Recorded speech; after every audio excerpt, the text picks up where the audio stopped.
اللہ تعالیٰ نے شرک کی اس بدترین قسم کا ایک آخری جواب یہ دیا. میرا وقت ختم ہوا چاہتا ہے اور شرک کی اس قسم کو آج سمجھ کے جائیے گا.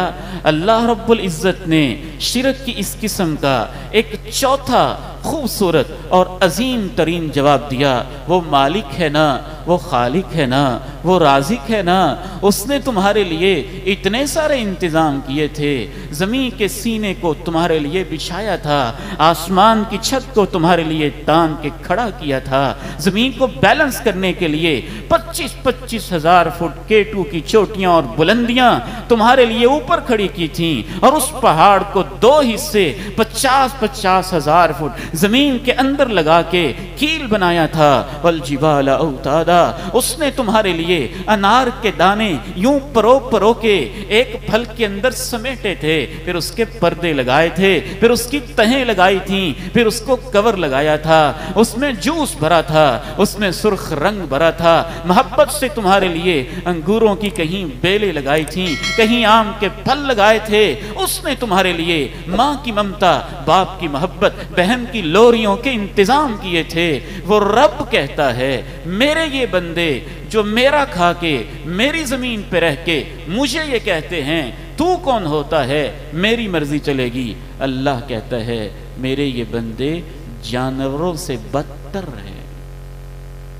آپ بڑے شوق سے کہتے ہیں نا وہ بڑا لبرل بندہ ہے یار، وہ بڑا آزاد خیال ہے. اللہ اس کو لبرل نہیں کہتا، اللہ اس کو آزاد خیال نہیں کہتا. اللہ کہتا ہے وہ جانور ہے، وہ جانور ہے. بلکہ اللہ کہتا ہے وہ جانور سے بدتر ہے. اللہ تعالیٰ نے قرآن مجید میں اسی مقام پہ کہا انہم الا کالانعام بل ہم اضل سبیلا ام تحسب ان اکثرهم يسمعون او يعقلون انہم الا کالانعام بل ہم اضل سبیلا.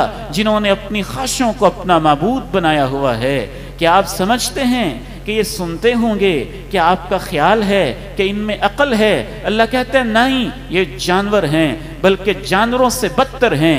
2 وجہ سے اللہ نے ان لوگوں کو جانور کہا. ایک وجہ یہ سمجھ میں آتی ہے کہ جانور جب چارہ کھاتا ہے، ایک کتے جیسا جانور بھی 1 مہینہ صبح اس کو روٹی کھلا دیں، 1 مہینہ شام کی روٹی کھلا دیں، اور 1 مہینہ اس کو رہنے کے لیے جگہ دے دیں، وہ کتا بھی پہچاننے لگتا ہے میرا کوئی مالک ہے جو مجھے صبح کھلاتا ہے، شام کھلاتا ہے.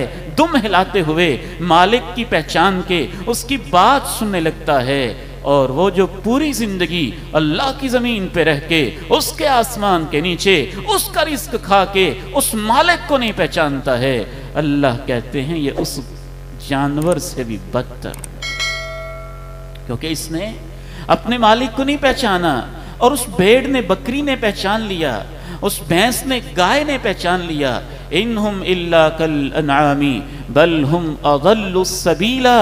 اور ایک 5واں اور آخری رد اللہ کا قرآن یہ کہتا ہے تم کر لو اپنی مرضیاں. ایک دن آنے والا ہے جب سورج بے نور ہو جائے گا، جب چاند گہنا جائے گا، جب ستارے جھڑ جائیں گے، جب زمین پھٹ جائے گی، جب آسمان شق ہو جائے گا، جب سمندروں میں آگ لگ جائے گی، جب پہاڑ چل پلیں گے، روئی کے گالوں کی طرح ہو جائیں گے، جب سب انسان مرے پڑے ہوں گے، ایک اللہ کی ذات ہوگی الحی القیوم جو ہمیشہ سے زندہ ہے، ہمیشہ رہنے والا ہے. فرشتے موت کی آغوش میں ہیں، انبیاء موت کی وادی میں چلے گئے ہیں، اولیاء بھی سوئے پڑے ہیں، پوری دنیا مری پڑی ہے، اور پوری کائنات کا نظام تہو بالا ہو چکا ہے. اللہ فرماتے ہیں وما قدر اللہ حق قدری والارض جميعا قبضته يوم القيامة والسماوات مطويات بيمينه سبحانه وتعالى عما يشركون كل من عليها فان ويبقى وجه ربك ذو الجلال والإكرام كل شيء هالك إلا وجهه كل نفس ذائقة الموت. اس دن تمہیں پتا چلے گا کہ مرضیاں کس کی ہیں. پوری کائنات موت کی آغوش اور وادی میں سوئی پڑی ہے. رب کریم زمین کو اپنی مٹھی میں لیں گے، آسمانوں کو لپیٹ کے کہیں گے لمن الملک اليوم، اور اپنی مرضیاں کرنے والوں بتاؤ مرضی کس کی ہے، بادشاہت کس کی؟